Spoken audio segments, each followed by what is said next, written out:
This lecture is about the basics of data and analysis based off the Ambrose text.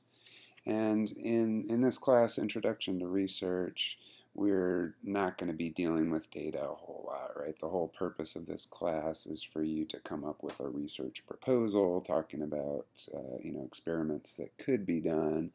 So generally not going to have a lot of data associated with that.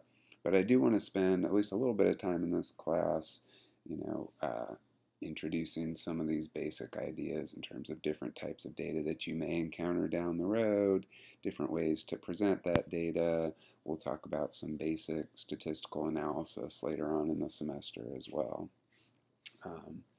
So in this chapter, again, this is the very basics of data. And I wanted to start just talking about these two main types, discrete versus continuous data. And discrete data is distinguished as being the data items are separated by whole units. So the example I give you here is, if your data is trying to distinguish cats versus dogs, right, there is nothing in between, right? Either it's a cat or it's a dog. There's no half and half, at least not that I'm aware of out there in the biological world. Whereas, as we'll see with continuous data, this would be something like, if you're measuring distance, right? There's not just inches or centimeters. You could have a half inch or a quarter inch, so we could divide those by less than whole units. But in discrete data, all the data is going to be either on the nominal scale or on the ordinal scale, and those are described below. In the nominal scale, things are grouped essentially arbitrarily based on names or numbers or symbols. So for example, if we were classifying subjects in a study group based on sex, it's either male or female. Whereas on the ordinal scale, things are being grouped in terms of usually some relationship that they have to each other. So if we're doing some agricultural study, we could characterize different levels of drought, for example. Is it a slight drought? Is it a severe drought, etc. And the flip side of this coin is continuous data, as I mentioned, where data points could be divided essentially infinitely. So if you're measuring height, weight, distance, temperature, time, all of those would be common examples of continuous data. Continuous data can exist on either the interval scale or the ratio scale. And both of these scales are really talking about the distance between items in that scale. Really, the only main difference is that in the interval scale, there is no true 0 point. So the example I'll give you here is temperature readings would be on the interval scale. And you might think, well, wait a minute, you can have a temperature of 0, and that is very true. But there is no true 0 point in that you can't have an absence of temperature, right? There's always going to be some temperature, even if that temperature is 0 degrees Fahrenheit or 0 degrees Celsius. That is a temperature. Whereas on the ratio scale, if you're measuring something like weight or distance, there is a true 0 point. So you can have an absence of weight or an absence of distance. Now, if we're talking about, well, how do we describe our data? We're collecting data that's going to be on one of these two scales. How do we describe it? And as you're going to see, of course, a very common way would be to graph your data, right? Usually, you could just present it in tables, but usually it's nice to actually have some graphic representation. And I also wanted to mention, typically, if you have data, very often you're going to perform some kind of statistical analysis. And really, statistical analyses are designed to either prove or disprove the null hypothesis. Really typically it would be to show the null hypothesis is not correct. So what is that? Well, hopefully you're probably familiar with this idea, but the null hypothesis would say that any differences that you're seeing in your data are just due to random chance and are not due to any real variable in your experimental analysis. So basically saying, yep, nothing interesting happened. And looking at your data, it may be really clear, really obvious, yeah, something did happen, but more often than not, it's a little bit in the gray area where you're not quite sure. Yeah, maybe I could make the argument something happened, but somebody's always going to argue, no, it didn't. So that's where statistical analysis comes in, try to prove, yep, the null hypothesis is incorrect, so that means what I'm seeing is actually something interesting. A lot of the graphs they show you in this chapter are frequency histograms.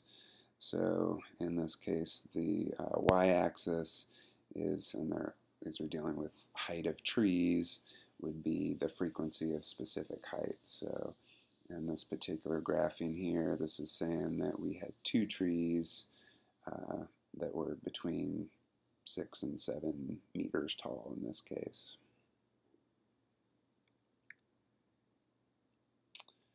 Another thing that you're typically going to look at with data, and especially if you're graphing it out, is what is the distribution? How is my data, how is it distributed? And you're probably familiar with this idea of the standard distribution. Anytime you're looking at a population, which of course is very common in biological studies, you may have the standard distribution. And you generally will see this, if you're looking at something like height or weight, for example. In this case, we're looking at heights of trees in a particular population. And we get this typical bell curve, right? That standard distribution where you have a few very short trees, you have a few very tall trees, but the majority are somewhere in the middle. So that'll be our standard distribution. There are other common distributions that may happen. You could have a uniform distribution, an even distribution, as shown in the frequency histogram here.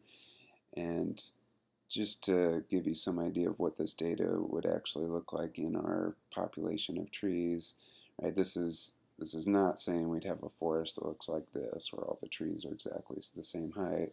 This is saying, okay, we basically had 2 trees that were 1 meter tall, 2 trees that were 2 meters tall, etc. So something like this, basically 2 trees of every height up to 7.5 meters.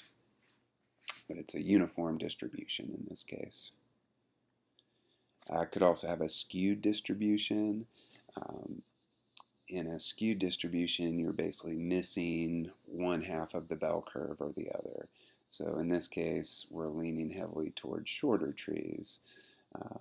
We're basically missing all the trees that would be those that are taller and making up the right half of our bell curve. Or it could be skewed the other way, right? We could have the right half of the bell curve, lots of tall trees, and be missing the left half. But that's pretty common as well. Another one that's maybe a little less common, but you still do see fairly regularly, is a bimodal distribution.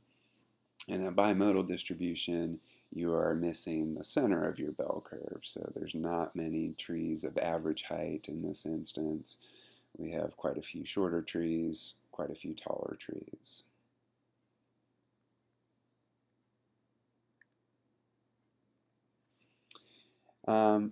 So in addition to just looking at that basic distribution, it's really important to also consider the central tendency, basically trying to get across, okay, well, we've got this distribution, but what way is my data trending, what direction?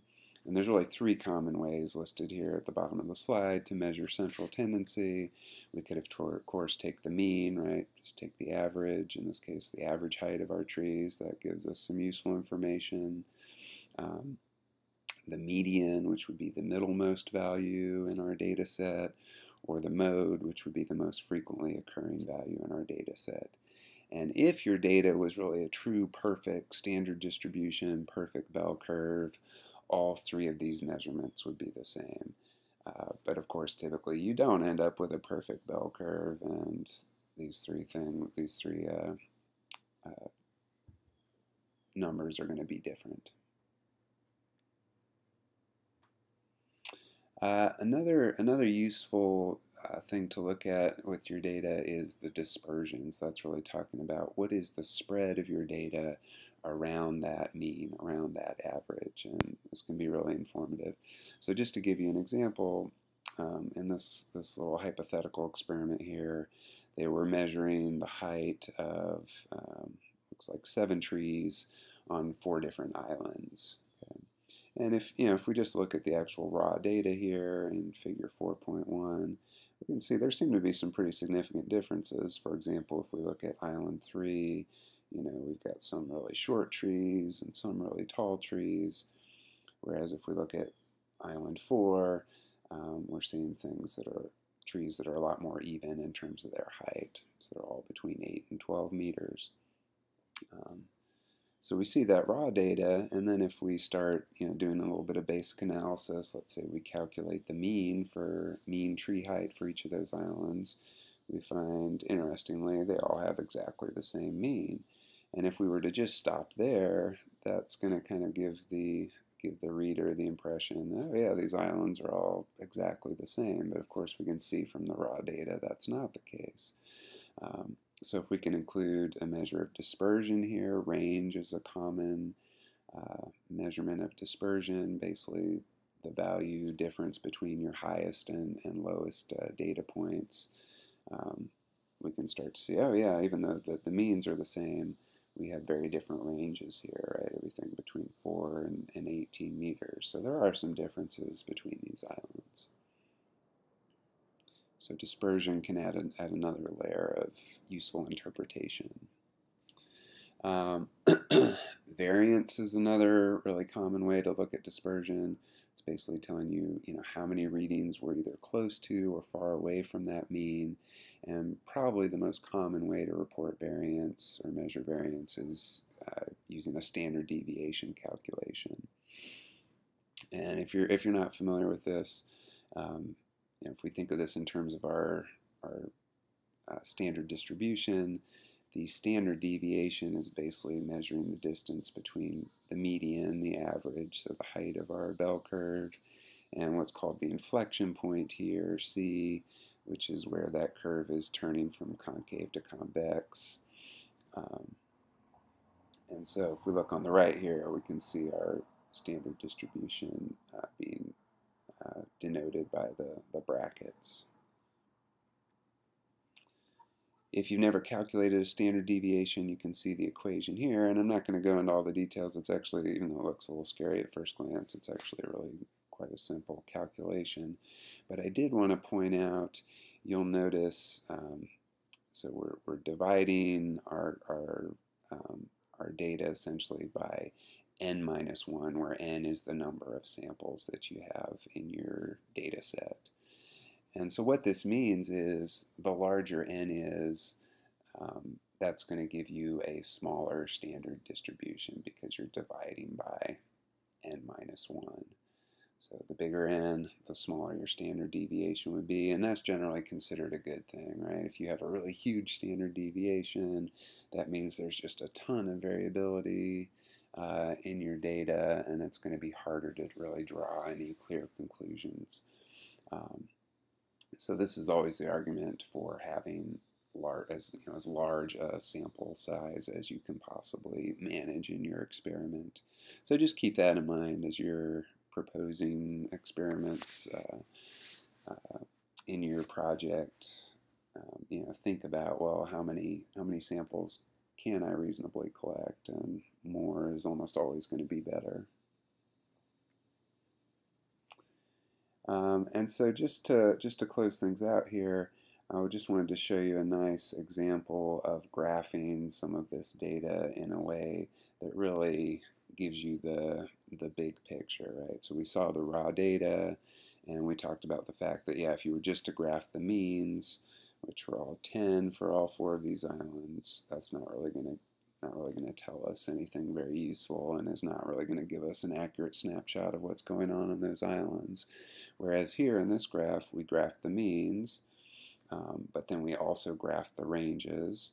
So that's marked by the bars here.